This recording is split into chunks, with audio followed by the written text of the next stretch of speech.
Welcome to Trending in Education. Mike Palmer here.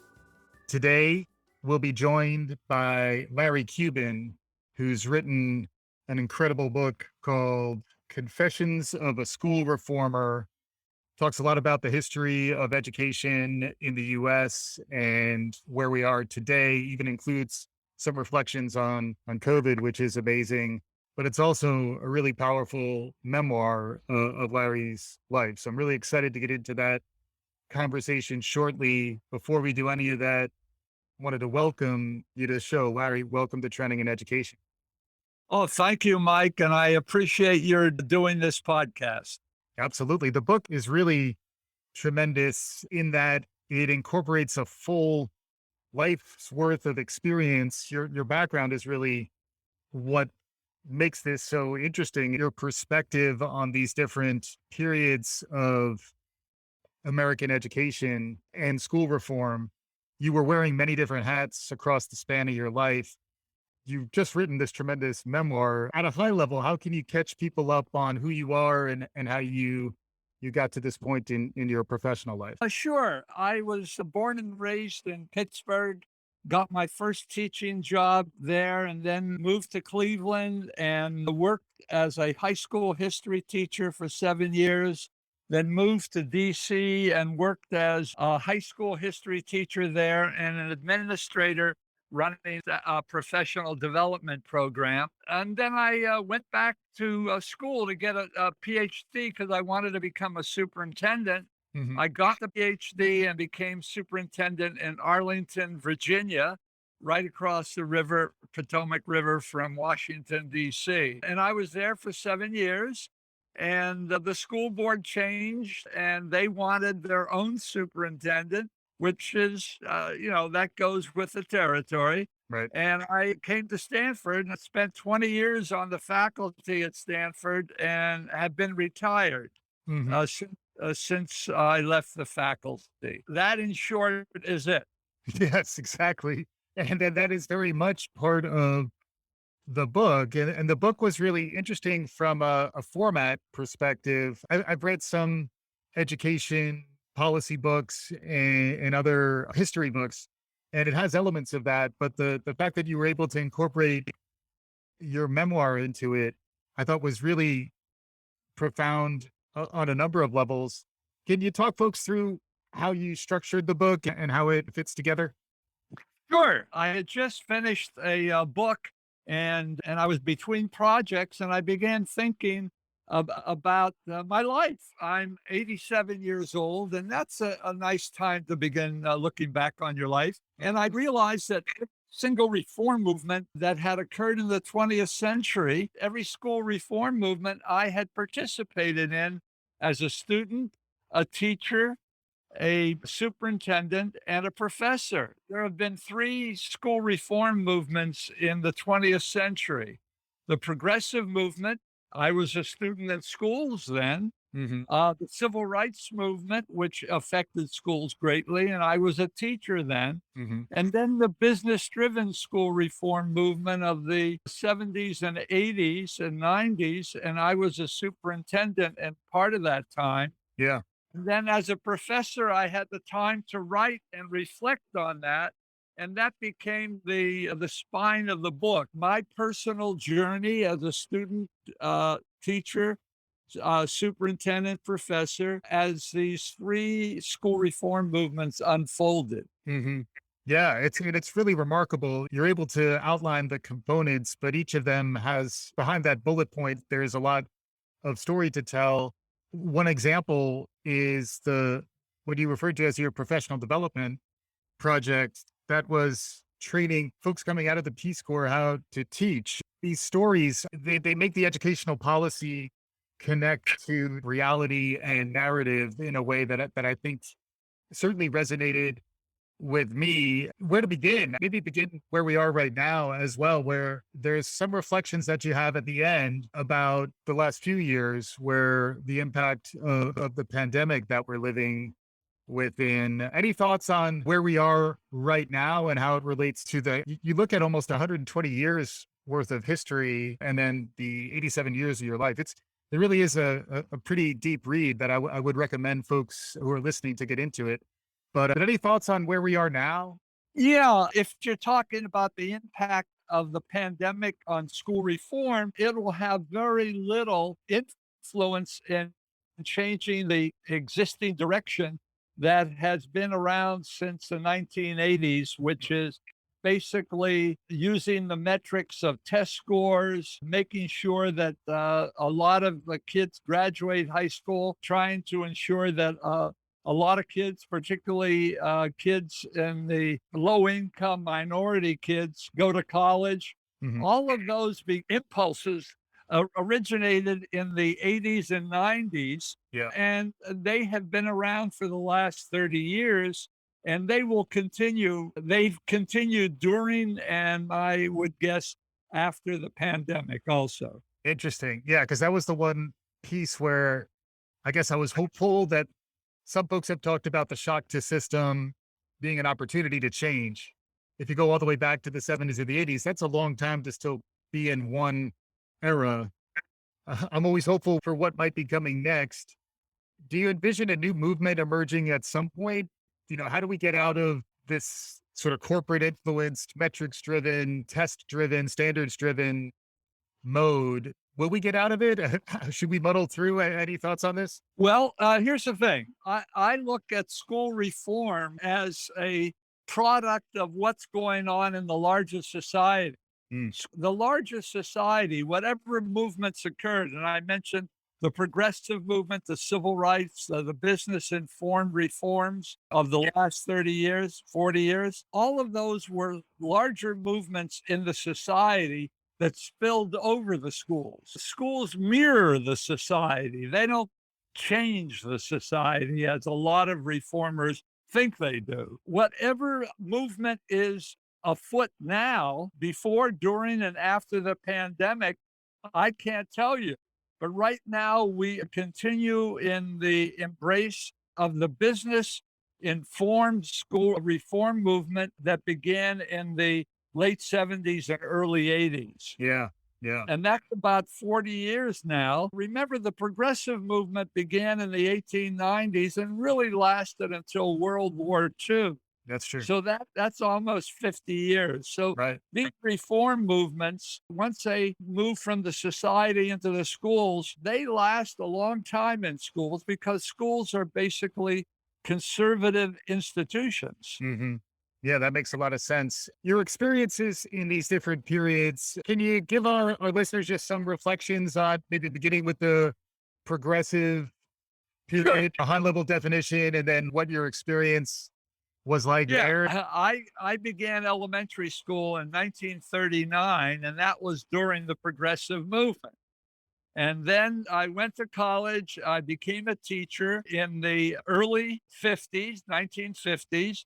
And the civil rights movement, if you date it after the Brown decision of 1954, I was a teacher, and the civil rights movement surrounded my work and influenced my work as a teacher in Cleveland, where I created a lot of materials, what were then called multi-ethnic materials or racial content for my classes there. I've only taught in basically all minority schools. So I created these materials in the 50s, and some of it became turned into books that I had written. Yeah. And then I moved to DC, where a lot of school reform was underway. Hmm. And I became highly involved in both school reform and what was going on in the civil rights movement in Washington, DC in the 60s and 70s, both as a teacher and an administrator in the Washington, DC school system. Right. My experience in Washington put me in touch with the superintendents there a great deal. And I said to myself, I can do that job, Right. but I needed a doctorate. Hmm. And I and my family decided that we would move to Stanford, where I got my doctorate.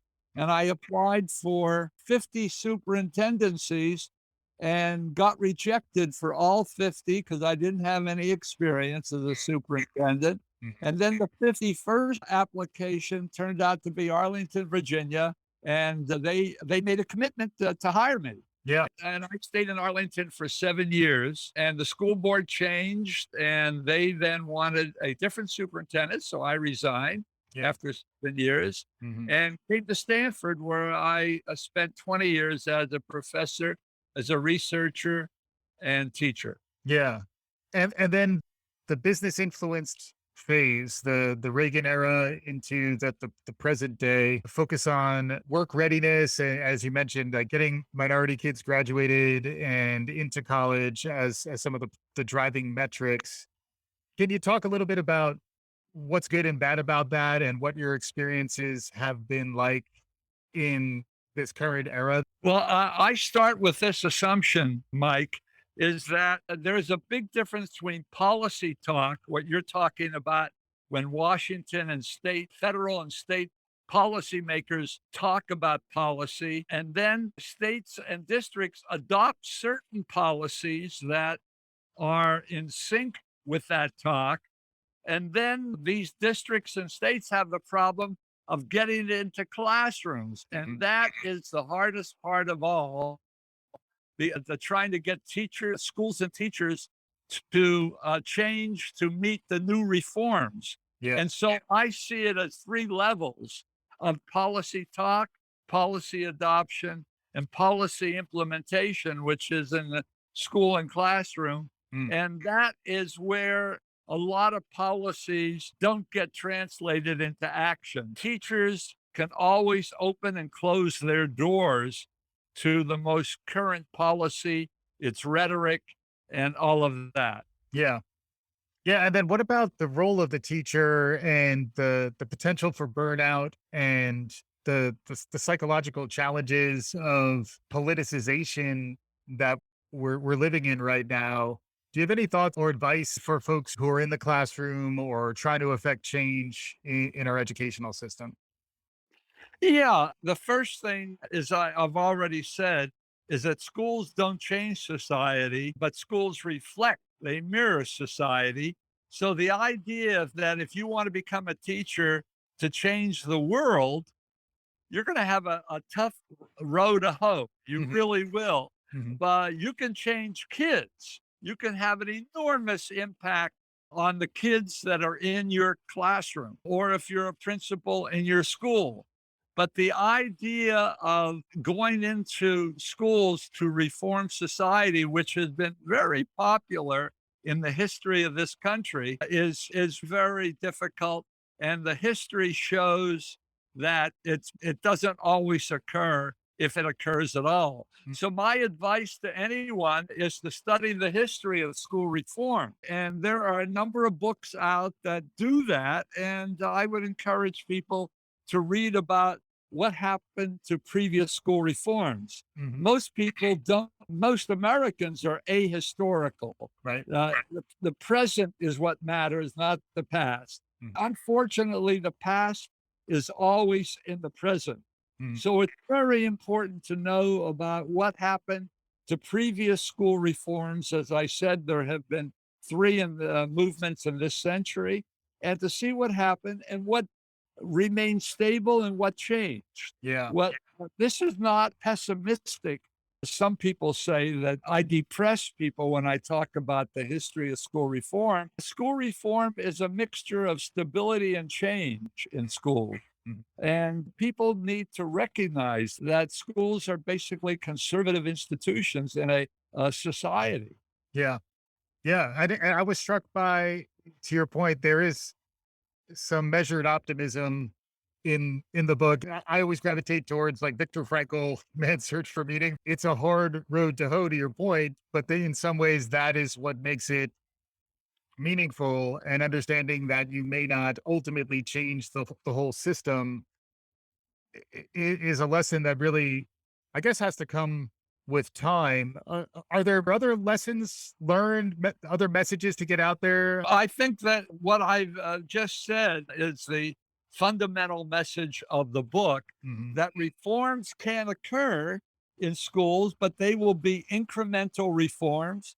And anyone who says that schools have to fundamentally change, there have been very few fundamental changes in public schools since the middle of the 19th century. Right. There have been many incremental changes in public schools.